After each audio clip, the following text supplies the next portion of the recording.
मैं अपने लिए एक कॉलेज सर्च कर रही हूँ। एक ऐसा कॉलेज जिसमें मुझे अच्छी फैकल्टी के साथ अच्छा क्राउड में मिले। फीस का कोई इशू नहीं है मुझे, लेकिन अच्छी आरओआई मिलनी चाहिए। कॉलेज की ब्रांड वैल्यू भी सही होनी चाहिए। कहीं ऐसा ना हो कि मार्केट में उस कॉलेज को कोई जानता ही ना हो। और परेशानी ये है ना कि मेरी कैट में अच्छी परसेंटाइल नहीं आई है और अब ऐसा लग रहा है कि शायद ही मुझे कोई अच्छा कॉलेज मिले जिसकी एक अच्छी आरओआई भी हो। अब दिन रात मोबाइल पर सर्च कर रही हूँ कोई अच्छा कॉलेज, कभी यूट्यूब तो कभी गूगल और कभी कभी तो मैं कंसल्टेंट से भी बात कर रही हूँ, कोचिंग सेंटर से भी बात करती हूँ। मुसीबत ये है कि मुझे समझ ही नहीं आ रहा है कौन सा कॉलेज अच्छा है, और अगर कोई कॉलेज समझ भी आता है और फॉर्म भी भर देती हूँ तो दूसरे दिन कोई काउंसलर मुझे वही कॉलेज खराब बता देता है, मुझे दो और नए कॉलेज सजेस्ट कर देता है। फिर जब मैं उसको सर्च करके फॉर्म फिलअप करती हूँ, नेक्स्ट डे फिर मुझे कोई कंसल्टेंट कॉल करके उस कॉलेज को खराब बता देता है, अपने दो कॉलेज और अच्छे बता देता है। और जो कोचिंग वाले सर है वो मुझे अपने अलग ही दो कॉलेज बता रहे हैं। अब समझ नहीं आ रहा किसकी बात सुनूं, कौन सही बोल रहा है कौन गलत बोल रहा है। अब तो मेरी दिनचर्या यही हो गई है कि सुबह उठती हूँ, 5-6 काउंसलर से बात करती हूँ, सारे दिन यूट्यूब गूगल पर सर्च करती रहती हूँ और लास्ट में कंफ्यूज होकर सो जाती हूँ। क्या आपके साथ भी यही हो रहा है?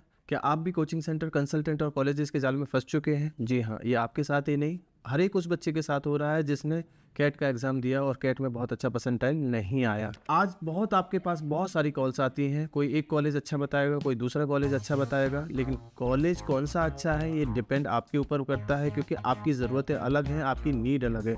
किसी को अच्छा कैंपस चाहिए, किसी को अच्छी कॉलेज चाहिए, किसी को अच्छा प्लेसमेंट चाहिए, किसी को अच्छा आरओआई चाहिए और किसी को बहुत अच्छा क्राउड चाहिए। आजकल हम देख रहे हैं कॉलेज कंसल्टेंट अपने नाम से नहीं शिक्षा बनकर कॉल कर रहे हैं, कोई कॉलेज दुनिया बनकर कॉल कर रहा है, तो कोई कुछ और नॉन प्रॉफिट ऑर्गेनाइजेशन बन के कॉल कर रहा है, कोई स्टूडेंट वेलफेयर का नाम यूज़ कर रहा है और बता रहे हैं कि वो कॉल एडमिशन के लिए नहीं कर रहे, वो सिर्फ रिव्यू के लिए कॉल कर रहे हैं। क्या आपने कभी सोचा ये आपको कॉल क्यों कर रहे हैं? क्या इसमें से किसी को आपके फ्यूचर से कोई लेना देना है? अगर है तो अभी तक इनमें से कोई कॉल क्यों नहीं करता था? अब एकाएक ऐसा क्या हो गया कि इन सब लोगों को आपका फ्यूचर बनाना है? जरूर सोचिए एक बार। जिनको आप बहुत बड़े यूट्यूबर समझ रहे हैं वो पेड प्रमोशन कर रहे हैं, जिनको कोचिंग सेंटर समझ रहे हो वो पैसों के लालच में कंसल्टेंट बने जा रहे हैं, जिनको आप कंसल्टेंट और काउंसलर समझ रहे हैं वो कमीशन के चक्कर में गलत कॉलेज बता रहे हैं, और जिनको आप कॉलेज समझ रहे हैं वो झूठे झूठे वादे करके मोटी फीस वसूल रहे हैं। हर तरफ गोलमाल है, कोई नहीं सोच रहा स्टूडेंट के बारे में, एजुकेशन के बारे में। सबको मोटा पैसा कमाना है। अब सवाल एक ही है, गलत कौन है? कॉलेज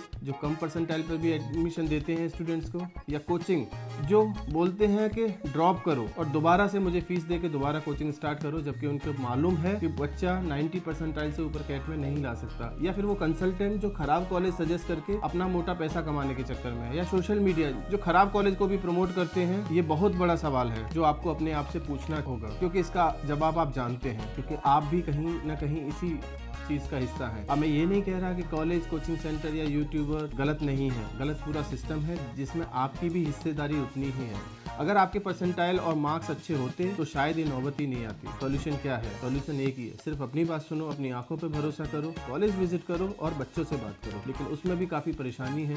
इसमें परेशानी ये है कि आपको एफर्ट डालना होगा, आपको जाना होगा, आपको विजिट करना होगा, आपको मेहनत करनी होगी। अब देखिए, सोशल मीडिया प्लेटफॉर्म है, बहुत कुछ तो नहीं कहा जा सकता, लेकिन कुछ कमियां ज़रूर देखी जा सकती हैं। मैं कुछ हिंट कर सकता हूँ, कुछ कॉलेजेस के बारे में बता सकता हूँ। कैसे पता चलेगा कॉलेजेस ख़राब है नहीं ख़राब है, क्या इंडिकेशंस है, क्या सिम्टम्स है जिससे पता लगा जा सकता है कि कॉलेज अच्छा है या नहीं है। Avoid those colleges who will show you their offer letter. जब आप कॉलेज में जाएंगे तो कुछ कॉलेजेस के एडमिशन डिपार्टमेंट आपको कॉलेज के ऑफर लेटर शो करेंगे। अब ऑफर लेटर तो वो शो कर देंगे, लेकिन उनके बच्चों के नाम और नंबर नहीं देंगे।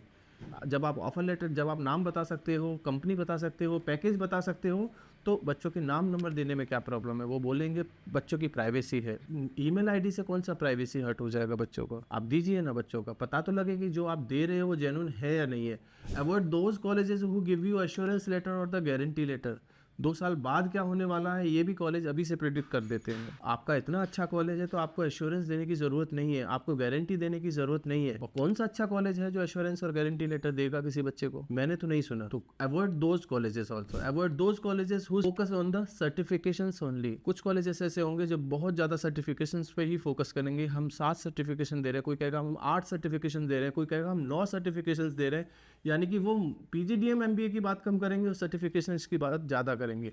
मैं ये नहीं कहता सर्टिफिकेशन की कोई वैल्यू नहीं होती, लेकिन सिर्फ और सिर्फ सर्टिफिकेशन ही गिनाना, ये सिर्फ उन कॉलेजेस की बात होगी जो शायद कॉलेज अच्छे ना हो। Avoid those colleges who do have give more than 2 month summer internship. ऐसे कॉलेजेस को भी अवॉइड करना जो 2 मंथ से ज़्यादा की समर इंटर्नशिप देते हैं। वो कहते हैं earn while you learn program. ऐसा कुछ नहीं होता। 2 मंथ की समर इंटर्नशिप काफ़ी होती है, उसमें जो सीखना होता है बच्चा सीखेगा। अगर आपने मुझे इंटर्नशिप के लिए ही मैं आया हूँ, मैं पढ़ने के लिए आया हूँ, पढ़ाई करने के लिए आया हूँ, आप मुझे वो कराइए। इंटर्नशिप मुझे लालच क्या दे रहे हो कि मैं इंटर्नशिप क्या ज़िंदगी भर मैं इंटर्नशिप ही करता रहूँगा। Avoid those colleges who do not have any selection criteria for the sake of interview they people are taking interview. ऐसे कॉलेजेस को भी अवॉइड करना जो नाम के लिए इंटरव्यू प्रोसेस रखते हैं, यानी जीडीपीआई करते हैं, उनका कोई सिलेक्शन क्राइटेरिया ही नहीं होता। यानी कि ऐसा बच्चा जो फीस दे सकता है उन सारे बच्चों को वो सेलेक्ट कर लेते हैं। तो ये ऐसे कुछ कॉलेजेस हैं जिनको आपको पहचानना होगा और जिनसे थोड़ा बच के चलना होगा। अब मैं कंसल्टेंसी की बात करूँ तो कौन कौन से कोचिंग सेंटर और कंसल्टेंट खराब हो सकते हैं, सोशल मीडिया प्लेटफॉर्म खराब हो सकते हैं, जो सुबह शाम दोपहर आपको मैसेजेस ड्रॉप करते हैं, good morning, good afternoon, good evening. इतना तो कोई रिश्तेदार भी नहीं करेगा, अगर रिश्तेदार होगा तो भी शायद उतना ना करे। ये सुबह से लेकर दोपहर से लेकर शाम तक good morning, good afternoon, good evening के मैसेजेस आपको डालेंगे कि आपको नहीं लेनी चाहिए। यानी कि form filling free of cost कर लो, 50% डिस्काउंट में कर लो, और स्कॉलरशिप के लिए बात कर लो। कॉलेज अच्छा है नहीं अच्छा, वो वहाँ के बच्चों से बात करके ही पता लगेगा। डायरेक्टली कॉलेज में विजिट करके रिव्यू लीजिए, तब शायद आपको इन्फॉर्मेशन गैदर होगी। देखिए कि डिसीजंस खुद लो, आपका खुद का कैरियर है, 2 साल आपने लगाना है, पैसा आपने फिल करना है। ये पैसा आएगा कहाँ से?